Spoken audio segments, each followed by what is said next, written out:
पहली बार एल्बर्टो लुका को लेकर समुद्र से बाहर की दुनिया में जाता है, जहां जाते ही लुका का पूरा शरीर इंसानों जैसा हो जाता है और यह देखकर लुका बहुत खुश होता है। लुका चलने की बहुत कोशिश करता है लेकिन चल नहीं पाता है। तब एल्बर्टो इसकी चलने में मदद करता है और काफी कोशिश करने के बाद लुका चलना सीख जाता है। जिसके बाद एल्बर्टो उसे लेकर अपने घर जाता है, जहां लुका को एक तस्वीर दिखाता है। उसे बताता है ये इंसानों की बनाई गई सबसे मस्त चीज है जिस पर बैठकर तुम कहीं भी आ जा सकते हो। जिसे देखने के बाद लुका को स्कूटी का सपना आने लगता है। लुका एल्बर्टो से कहता है तुम्हारे पास इसके बहुत सारे पार्ट हैं जिनसे तुम स्कूटी बना सकते हो। तो एल्बर्टो को ये आइडिया बहुत पसंद आता है और वो दोनों स्कूटी बनाने लगते हैं। स्कूटी बनाते बनाते शाम हो जाती है। तब लुका कहता है मुझे घर जाना होगा और कल मैं फिर से आऊंगा। जब घर पहुंचता है तब उसकी माँ उस पर गुस्सा होती है कि तुम इतनी देर से कहाँ थे। तो उसकी नानी उसे बचा लेती है कि मैंने इसे मशरूम लेने के लिए भेजा था। अगले दिन लुका एल्बर्टो के पास पहुंचता है जहां वह स्कूटी की टेस्टिंग करने लगते हैं। जहां एल्बर्टो एक ट्रैक पर स्कूटी को लेकर आने लगता है तभी स्कूटी टूट जाता है, जिससे एल्बर्टो सीधा पानी में जा गिरता है। ये दोनों मिलकर फिर से स्कूटी को बनाते हैं। एल्बर्टो लुका से स्कूटी पे बैठने को कहता है। डर की वजह से लुका मना कर देता है, लेकिन एल्बर्टो के काफी कहने के बाद लुका स्कूटी पर बैठ जाता है। एल्बर्टो जैसे तैसे करके स्कूटी को चलाता है और लुका को जोर से पकड़े रहने को कहता है। स्कूटी तेजी से नीचे की ओर आ रहा था और ट्रैक के ऊपर से लंबी जंप करता है। ये दोनों उड़ते हुए बादलों के खूब मजे करते हैं। इधर लुका अपनी जगह एक पत्थर को रख देता है, जिससे लुका की माँ को पता चले कि लुका यहीं पर है। यहाँ रात में ये दोनों ऊपर सो रहे होते हैं। आसमान में चांद को देखकर लुका एल्बर्टो से कहता है कि वो क्या है। एल्बर्टो लुका को बताता है कि यह सब छोटी मछलियां हैं और यह बड़ी मछली जो इन सब का ख्याल रखती है, मैं यहाँ पर गया हूँ और इसे हाथों से छुआ भी है। यह सब सुनकर लुका कहता है कि मैं तो सिर्फ सपने में ही जा सकता हूँ। काश हमारे पास एक स्कूटी होती तो सारे सपने पूरे होते।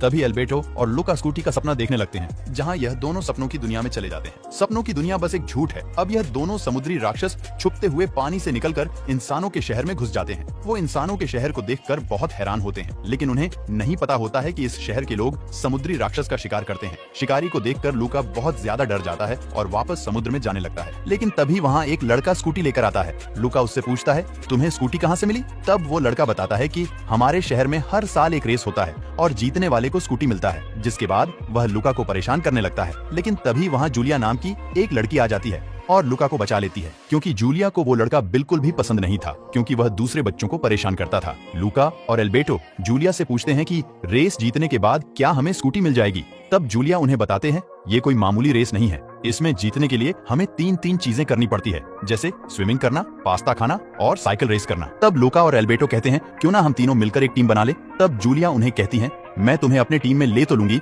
लेकिन उसके लिए बताना होगा कि तुम लोगों को क्या क्या आता है। तब लुका साइकिल चलाने की कोशिश करता है, लेकिन वो बार बार गिर जाता है। फिर जूलिया उसे बताती है सर ऊपर करके सामने की ओर देखो। तब लुका साइकिल को चला लेता है। उसके बाद जूलिया उसे एक लकड़ी के पटरी पर साइकिल को चलाने को कहती है। लुका बचते हुए साइकिल को चलाता है, लेकिन गिर जाता है। जूलिया कहती है रहने दो, तुमसे नहीं होगा, तुम पास्ता खाने की तैयारी करो, मैं पानी में तैरने की और एल्बर्टो को साइकिल चलाने की। अब यह तीनों मिलकर जूलिया के घर जाते हैं, जहाँ उसके पिता मच्छी काट रहे होते हैं और जूलिया से समुद्री राक्षस देखे जाने के बारे में बताते हैं। यह सुनकर लुका एल्बर्टो के ऊपर कुल्ली कर देता है, जिससे एल्बर्टो का रूप बदल जाता है। यह दोनों जल्दी से टेबल के नीचे छुप जाते हैं, मगर जूलिया की बिल्ली यह सब देख लेती है। लुका जल्दी से उसका चेहरा साफ कर देता है। उसके बाद जूलिया इन्हें खाने के लिए नूडल्स लाती है। यह मिलकर नूडल्स खाते हैं। इधर लुका की माँ और उसके पिता लुका को ढूंढते हुए समुद्र से बाहर आते हैं। बाहर आते ही इनका रूप बदल जाता है। यह उन्हें इंसानों से सावधान रहने को कहती है और जैसे ही पीछे देखती है तो अपने पति को ही इंसान समझकर उन्हें पीटने लगती है। तब ये बताते हैं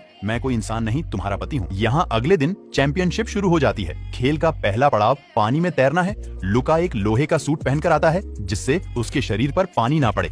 एल्बर्टो लुका को ये सब करने से मना करता है, क्योंकि वहाँ समुद्री राक्षस को पकड़ने वाले लोग होते हैं। पर लुका उसकी बात नहीं मानता है और पानी से बाहर आता है, जो बाल बाल बच जाता है और खेल का पहला पड़ाव पूरा कर लेता है। खेल का दूसरा पड़ाव पास्ता खाना है, पर लुका को पास्ता खाना नहीं आता है, तो जूलिया इसको पास्ता खाना सिखाती है और अपने सबसे पहले पास्ता खाकर खेल के तीसरे पड़ाव में पहुंच जाती है। इसमें साइकिल चलाना है और जूलिया साइकिल से निकल जाती है जब लुका पास्ता खा के साइकिल चलाने जाता है। यहाँ उसके माता पिता इसे देख लेते हैं और लुका को रोकने की कोशिश करते हैं। लुका को इस खेल का आखिरी पड़ाव जीतना है, तो वो उनको अनदेखा करके निकल जाता है और इसमें तेजी से जूलिया को भी पीछे छोड़ देता है। दूर जाने के बाद बारिश शुरू हो जाती है, इससे लुका का सच सबके सामने ना आ जाए। पर उससे बचने के लिए लुका एक घर के पास रुक जाता है। तभी सामने से एल्बर्टो एक छाता लेकर उसके पास आता है, पर इससे पहले ही एरकोले उसे धक्का दे देता है, जिससे वो अपने असली रूप में आ जाता है तो एरकोले उस पर जाल घेर कर उसे पकड़ लेता है और कुछ गलत होने से पहले ही लूका स्पीड में आता है और एल्बर्टो को अपने साथ लेकर भाग जाता है। पर एरकोले भी उन्हें मारने के लिए भाला लेकर उनके पीछे भागता है।